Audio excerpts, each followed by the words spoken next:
The bank said I owed $500,000. My heart stopped.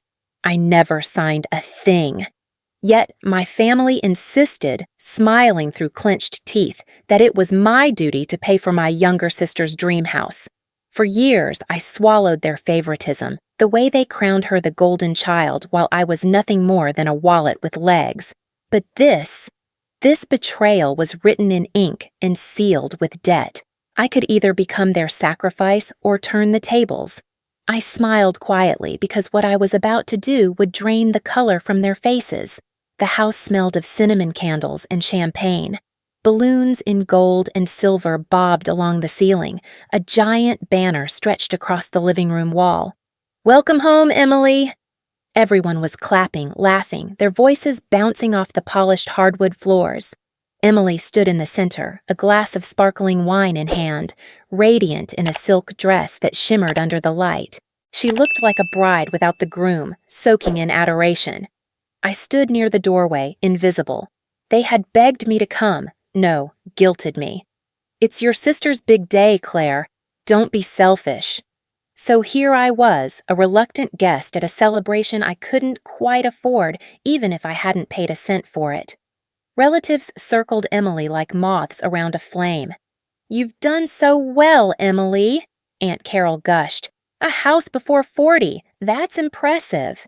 Emily tilted her head, smiled sweetly, and said, "Well, I couldn't have done it without family." Her eyes flicked toward me for the briefest second, and the room followed her gaze. Their applause felt like handcuffs. I raised my glass half-heartedly, the bubbles stinging my throat. Nobody noticed the tightness in my smile. Then I saw it. On the side table near the cake, half covered by a stack of cards. A white envelope with the logo of First Union Bank printed in sharp blue. My name typed neatly in bold, Claire Anderson. I froze. Heat rushed to my face. Why would my name be on a bank envelope at Emily's housewarming? My hand twitched with the urge to grab it, rip it open, demand answers. But my father's booming laugh jolted me back. He slapped me on the shoulder, nearly spilling my drink. "Smile, Claire. Tonight is about family." The word burned. I left the envelope untouched, though my eyes kept darting back to it. My pulse raced, and for the rest of the evening, I could barely hear anything over the drumbeat in my chest. 2 days later, the letter arrived in my own mailbox. A thick packet, stamped urgent. My stomach dropped as I tore it open.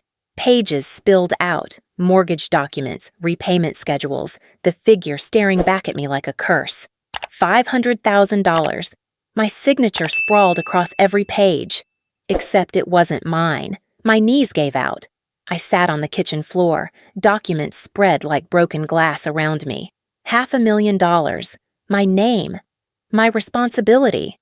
I drove to my parents' house that night, heart pounding against the steering wheel. The front door creaked open and the smell of roast beef greeted me like an unwanted memory. Mom was folding laundry on the couch. Dad was in his recliner watching the news. I held the packet out like a weapon. "What is this?" Mom barely looked up. "Paperwork." "Paperwork? It's a mortgage in my name. $500,000. I never signed anything." My voice cracked between fury and disbelief. Dad muted the TV. He leaned forward, his face calm in a way that made me want to scream. "Claire, you've done well for yourself. Good job, good income, no kids, no mortgage of your own. Emily needed a house. Family helps family." "Family helps family?" I could barely form the words. "You forged my name. That's a crime." Mom folded another shirt. "Oh, stop being dramatic. You're always so selfish. Your sister deserves stability. Don't you want her to have what you never could?" Their casual cruelty sliced deeper than the betrayal itself. My own parents had stolen my identity, and they spoke as if it were an act of love. "You can't expect us to carry this burden," Dad added, his voice hardening. "You think independence means ignoring blood? You've been coasting on your success. It's time to give back." I felt the floor tilt beneath me.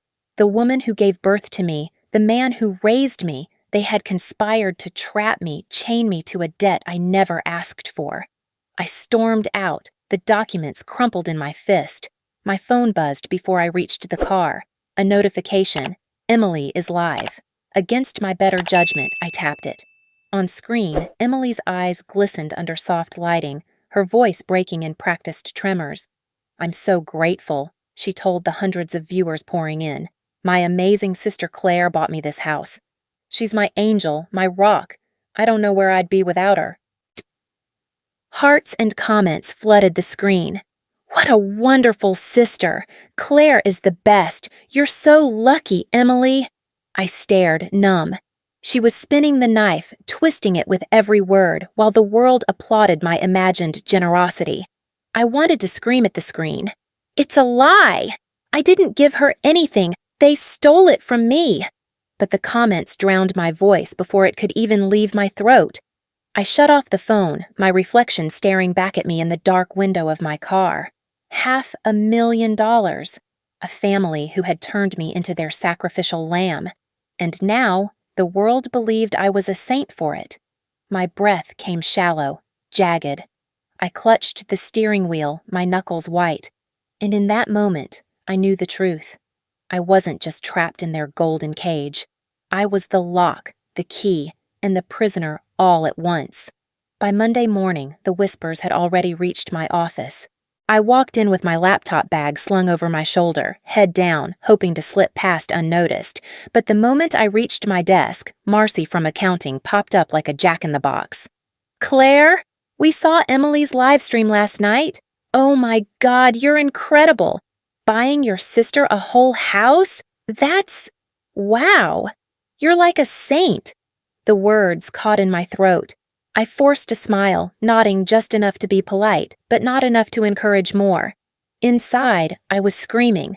By lunchtime, 3 more co-workers had approached me with the same story. Admiration, envy, awe. I couldn't eat. I couldn't breathe. Everywhere I turned, I was the sister who gave everything. That night, I drove to my parents' house again. The porch light was on, a beacon of false warmth. Mom greeted me with her usual tight-lipped smile. Dad was in his chair, a beer in hand. "You need to tell her to take that video down," I said, my voice trembling. "People think I bought the house. It's not true." Mom tilted her head, her voice syrupy but sharp. "Why would you want her to take it down? Everyone's proud of you. You should be grateful your sister is happy." "Grateful?" I laughed bitterly. "You stole my name, my signature, and now I'm drowning in debt I never agreed to. And you expect me to be grateful?" Dad didn't even look at me. "You've always been ungrateful, Claire. We gave you everything when you were younger. It's time to return the favor. Stop fighting what's already done." My hands shook. The room seemed smaller, the air heavier. I wanted to shout, to break something, to make them see the damage they had caused. Instead, I bit my tongue until I tasted blood. When I got home, I spread the mortgage papers across my kitchen table again. This time, I looked closer. Under the fluorescent light, the signature almost glowed. It was my name, but not my hand. The loops of the C, the way the R curled back, the exaggerated flourish at the end. I knew that handwriting. It was my mother's. The realization hit like a blade to the gut. She hadn't just condoned this, she had executed it. My own mother had forged my signature, binding me to $500,000 of debt. The room spun. I staggered to the sink, splashing cold water on my face, but nothing washed away the image of her pen dragging across that paper. The next week, the pressure grew unbearable. Hushed voices followed me at work. Neighbors waved too eagerly when I stepped outside. Strangers online were tagging me in posts, calling me the ultimate sister. And then the message came. A new TikTok account. No profile picture, no followers. The video lasted just 10 seconds. A shaky recording of the mortgage contract, my name and signature front and center. A caption blinked across the screen.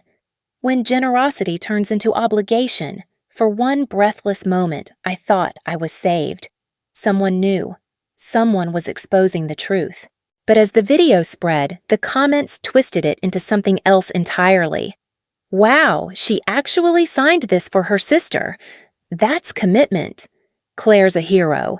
Imagine doing this for family. If only everyone had a sister like her. Instead of vindication, I was buried deeper. Now there was proof I had signed willingly, proof I had chosen to hand over my future. My phone wouldn't stop buzzing. Messages poured in, friends, co-workers, even old classmates. You're amazing. You're inspiring. You're the best sister ever. I wanted to throw the phone across the room. I wanted to scream until my lungs tore. Instead, I sat on the couch, paralyzed, watching my life unravel while the world applauded. Later that night, my father called. His voice was sharp, cold. "Claire, enough is enough. Stop whining, pay the mortgage, or you'll drag us all down. Do you want your sister homeless? Do you want your mother and me humiliated?" The words cut deeper than any knife. I realized then, I wasn't just the scapegoat. I was the shield. The sacrifice they had chosen to protect their golden child. I hung up without answering. My chest ached, my breath shallow. As I sat in the silence, my laptop pinged with a new email. No subject line, no sender I recognized. Just a single line of text. "If you want to know who really betrayed you, meet me. Tomorrow, midnight. Parking lot behind the old library." My hands trembled over the keyboard. Was it a trap? Another cruel trick? Or the first sliver of truth in this nightmare? I closed the laptop, the glow fading into darkness. And I realized I had no choice. The night air was damp with mist as I pulled into the empty parking lot behind the old library. The streetlights flickered, casting long, uneasy shadows across cracked asphalt. My heart raced as I scanned the silence, half convinced I was walking into a trap. Then I saw him, a tall figure leaning against a faded blue sedan, his hands shoved into the pockets of his jacket. "Claire."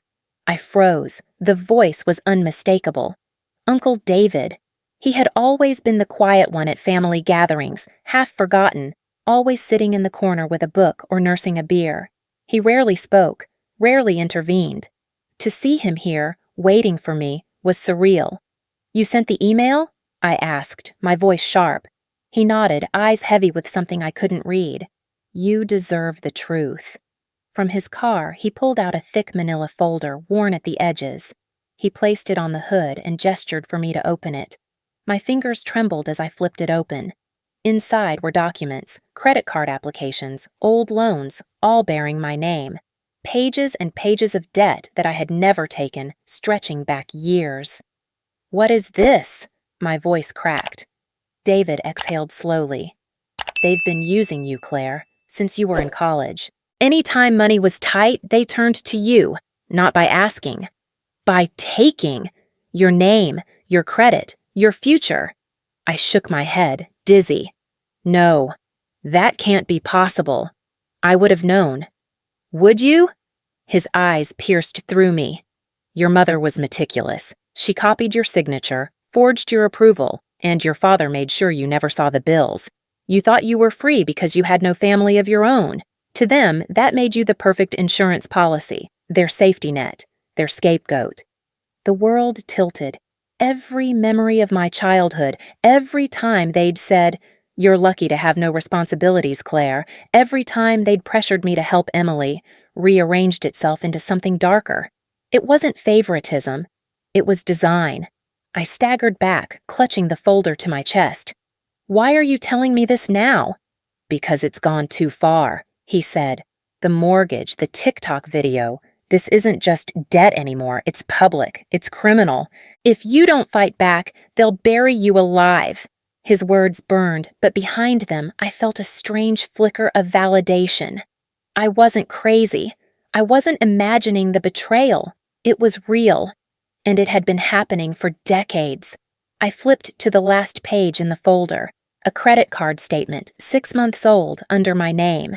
Thousands of dollars spent at luxury boutiques, restaurants, spas. I hadn't been to any of them.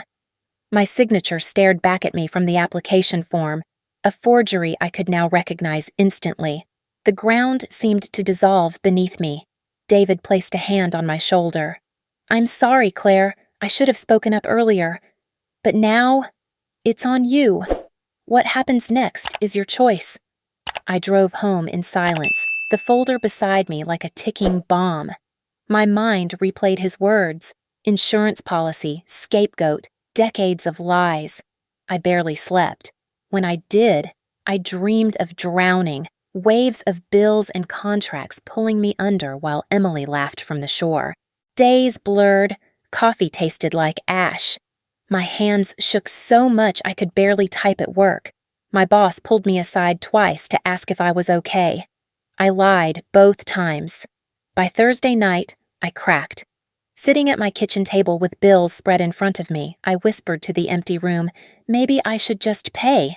Maybe it's easier. 500,000, 10 years of my life. It's better than this hell. Tears streamed down my face.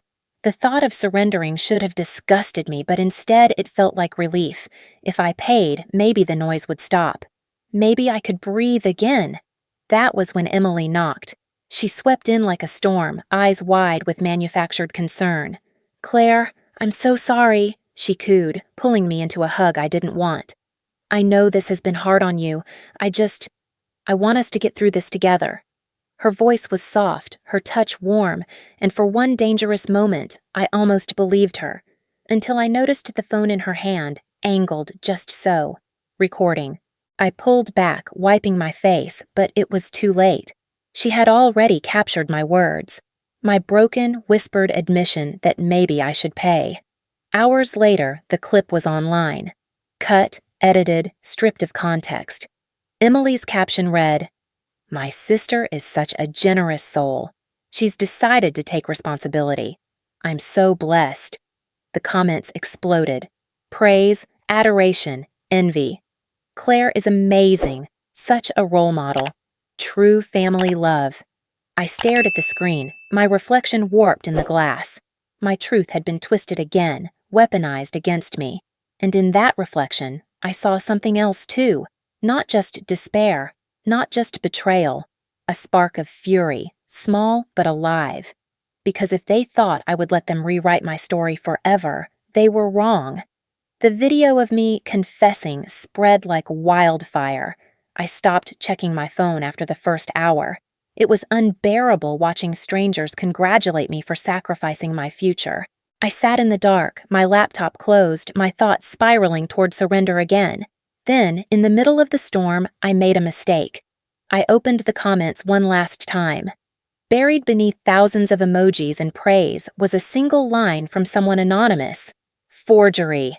This is identity theft. They can go to prison for this." The words jolted me upright. My heart thudded against my ribs. Prison? I clicked on the profile. It belonged to a lawyer, their credentials displayed openly.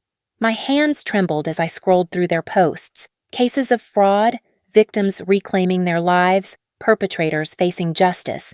It was like a window opening in a suffocating room. For weeks, I had carried the belief that I was powerless, trapped, destined to pay for sins that weren't mine. But here was the truth, written plain. What they did wasn't family obligation. It was a crime. For the first time in months, I felt something other than despair. Rage. It burned low in my chest, steady, cleansing. I wasn't crazy. I wasn't selfish. I was a victim of fraud, and they were criminals. I pulled out the manila folder Uncle David had given me and spread the documents across the table. Credit cards, loan applications, the mortgage. I examined every line, every signature. My hands stilled when I saw the faint smudges on one page, like fingerprints pressed into ink. I held the paper under the light, breath catching. Whoever had signed in my name had pressed too hard. And there it was. A fingerprint that wasn't mine. The discovery sent shivers down my spine. Evidence. Real, physical evidence. I grabbed my phone, snapped pictures, then sealed the papers in plastic sleeves I found in an old binder. My despair was hardening into resolve, but I needed more than rage. I needed strategy. The next morning, I called the lawyer whose comment had saved me. Her name was Sarah Mitchell, a fraud specialist. My voice cracked as I explained, but she listened patiently, then asked me to bring everything I had. By afternoon, I was sitting in her office, the folder between us like a loaded gun. She flipped through the pages, nodding, her expression sharpening with each forged signature. When she reached the fingerprint, she paused, a smile tugging at the corner of her lips. "Claire, this is strong. With proper analysis, this can prove someone else signed in your name. They won't just be exposed, they'll face charges." Relief and terror mingled in my veins. "But it's my family," I whispered. Sarah met my eyes. "And they treated you like prey. You don't owe predators loyalty." The words sliced through my last shred of hesitation. Together, we crafted a plan. She contacted the bank discreetly, arranging a meeting with their fraud department. Within days, I was sitting across from men in suits, their brows furrowed as they examined the evidence. When Sarah revealed the fingerprint, one of them muttered, "This changes everything." Then came the twist that turned my rage into something volcanic. The bank's internal team admitted they had suspicions. The employee who handled Emily's mortgage application had irregularities in their record. When pressed, they confessed. Emily had bribed them to overlook the inconsistencies. I gripped the edge of the table, heat flooding my face. Emily hadn't just played the victim online. She had orchestrated the entire crime. The golden child wasn't just spoiled. She was ruthless. That night, I sat in my apartment, papers stacked neatly, evidence cataloged. My rage had sharpened into something more dangerous, clarity. I thought of every time Emily had smiled sweetly while twisting the knife. Every time my parents had told me I owed her, that I owed them. For years I had believed it. For years I had carried their weight. No more. My phone buzzed with a message from Mom. "Family dinner this weekend. Be there." The irony almost made me laugh. They thought I was cornered. They thought I was broken. But for once, I wasn't afraid of facing them. In fact, I wanted to. Because this time, I wasn't walking into their trap. I was building my own. I leaned back, staring at the ceiling, my chest rising with a steadiness I hadn't felt in years. The dinner would be my stage. The evidence would be my script. And when the curtain fell, their world would collapse around them. I closed my eyes, rehearsing the silence I would keep, the calm smile I would wear. Let them rant, let them scold, let them believe they still had control. And then, when they least expected it, I would show them everything.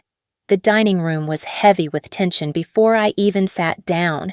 The chandelier above flickered faintly, casting long shadows over the polished oak table. Plates of roast chicken and potatoes sat untouched. My parents sat at one end, Emily beside them, arms folded, eyes sharp. I took my seat quietly, my folder of evidence resting on the chair beside me. "Claire," my mother began, her tone dripping with condescension, "this drama has gone far enough. You embarrassed Emily. You've embarrassed all of us. Do you really want to keep tearing this family apart?" I stayed silent. Emily leaned forward, her voice pitched high for effect. "You made this into a circus. Everyone thinks I'm some kind of villain because you couldn't keep your mouth shut. Do you have any idea what it's like to be humiliated online?" The laugh nearly escaped me. Humiliated? She had thrived on the lies. I pressed my lips together, forcing the calm mask I had promised myself to wear. Dad slammed his fist against the table. "This is your fault, Claire. If you hadn't been so selfish, none of this would have escalated. Sign the agreement, pay the mortgage, and we can put this behind us." The urge to shout burned in my chest, but I stayed still, letting their words wash over me. The more they talked, the more they revealed themselves. And then, right on cue, the knock came. The front door creaked open, and Sarah, my lawyer, stepped inside, followed by 2 uniformed police officers. The air shifted instantly. Emily's smirk faltered. My parents stiffened. "What is this?" Mom demanded. Sarah's voice was calm, professional. "This is the moment the truth comes to light." She placed a recorder on the table and pressed play. Emily's voice filled the room, unmistakable. "The bank clerk is easy. He just wants the money up front. Don't worry, I'll handle it. Claire won't know until it's too late." Emily went white. Her hand shot out, slamming the stop button, but it was too late. The words had already poisoned the room. "This is fabricated," she shouted, her voice trembling. "She's framing me." The officer beside Sarah opened a folder and slid a transcript across the table. "This recording was obtained legally. Coupled with testimony from the bank employee you bribed, it's more than enough for charges." My mother gasped, her hand clutching at her chest. My father's face drained of color. Emily looked between them and me, panic twisting her features. "No, no, you can't do this," Mom cried, her voice cracking. She turned toward me, desperation replacing her earlier disdain. "Claire, please, don't let them take your sister. Don't let them take us. We're still your family." My father's voice broke into a plea I had never heard before. "Daughter, stop this. Don't let them arrest your mother. Don't let them drag us through the mud. You can end this right now." Their voices echoed in the dining room, a chorus of panic. For years, I had longed for them to acknowledge me, to see me as more than a wallet. And now, finally, they were looking at me, not with love, but with fear. For a moment, the weight of their words pressed against my chest. I could end it. I could stop the police, stop Sarah, bury the evidence, and carry the burden as I always had. The temptation was real, sharp, almost seductive. But then I remembered every sleepless night, every forged signature, every lie they told to protect Emily at my expense, and the rage hardened into steel. "I won't save you," I said, my voice steady. "Not this time." Emily's chair screeched as she bolted upright. "You'll regret this. You're destroying your own family." The officers moved forward. Emily's protests dissolved into frantic cries as they cuffed her hands. My parents wept openly, begging, bargaining, but I didn't move. By the time the officers escorted Emily out the front door, the house had collapsed into silence, broken only by the ragged sobs of my mother. My father sat slumped, staring at the floor. The walls that once echoed with their superiority now rang hollow with defeat. Days later, the fallout began. The bank repossessed the house, stripping Emily of her crown jewel. News spread quickly. Her online followers abandoned her, calling her a liar, a fraud, a parasite. The same strangers who once praised me as the perfect sister now condemned her as the sister from hell. I watched from a distance, the satisfaction bittersweet. This wasn't triumph. It wasn't vengeance. It was justice. Raw, imperfect, but real. And yet, as I gathered my things to leave that cursed house, I felt the weight of something darker. Emily's eyes. When she was led past me in cuffs, she didn't cry, didn't plead. She glared at me with a hatred so sharp it pierced deeper than any wound my parents had inflicted. That look followed me out the door, clinging to my skin like smoke, and as I stepped into the cool night air, I knew. This wasn't the end. The headlines came fast and merciless. Parents charged in forgery scheme. Sister influencer falls from grace. Emily's name, once synonymous with adoration, now trended alongside words like fraud and betrayal. The house she had flaunted online was seized by the bank within weeks. Sponsors dropped her. Followers mocked her. The golden child's crown had turned to ash. Meanwhile, investigators combed through my parents' past dealings. The folder Uncle David had given me was enough to open old wounds, credit cards, loans, each a nail in the coffin of their credibility. Soon, prosecutors filed charges of identity theft and fraud. For years, I had carried their weight silently, believing it was my duty, my curse. Now the law itself had stepped in, confirming what I had known in my bones. I had been their scapegoat, their safety net, their sacrifice. And it was over. The victory should have felt sweet, but it was laced with bitterness. Walking out of the courthouse after the final hearing, people congratulated me, some even applauded. Yet, inside, I felt hollow. I had been vindicated, yes, but in the process, I had lost every tie of blood. At night, in my small apartment, I would sit alone at the kitchen table. Bills and papers were gone, replaced by silence. One evening, as rain tapped against the window, the weight of it all caught me off guard. I buried my face in my hands and wept, not from despair, but from release. The sobs came hard, shaking until the tears slowed and softened. For the first time in years, they weren't the tears of a victim. They were the tears of someone finally free. But freedom is a strange thing. It leaves an emptiness, a silence where noise used to be. Slowly, I began to fill it. I started meeting with support groups, survivors of financial abuse and family exploitation. In their stories, I heard echoes of my own, people stripped of autonomy by those who claimed to love them. And in my voice, they found something too, proof that survival was possible. Soon, an old friend suggested I share my journey publicly. At first, I resisted. The idea of reliving the nightmare felt unbearable. But one night, I sat in front of a microphone, my hands trembling, and spoke. I told the story, not as gossip, not as spectacle, but as truth. I spoke about the forged signatures, the gaslighting, the endless pressure to sacrifice myself for someone else's happiness. I spoke about breaking free, about the rage that became clarity. And when I finished, I realized my voice was steady, my breath calm. The podcast episode spread farther than I expected. Messages poured in from strangers across the country. Some thanked me for naming what they had endured. Others said my story gave them courage to fight back. For the first time, my pain had purpose. And I found peace, not in the family I had lost, but in the family I chose. Friends who believed me, allies who supported me, communities who understood. Months later, I stood at my apartment window, morning light spilling across the city. I breathed deeply, savoring the air that felt cleaner, freer. My scars were still there, but they no longer defined me. That's when the email came. No subject line, no sender, just a single sentence, cold and deliberate. The story isn't over, sister. My hand tightened on the mouse.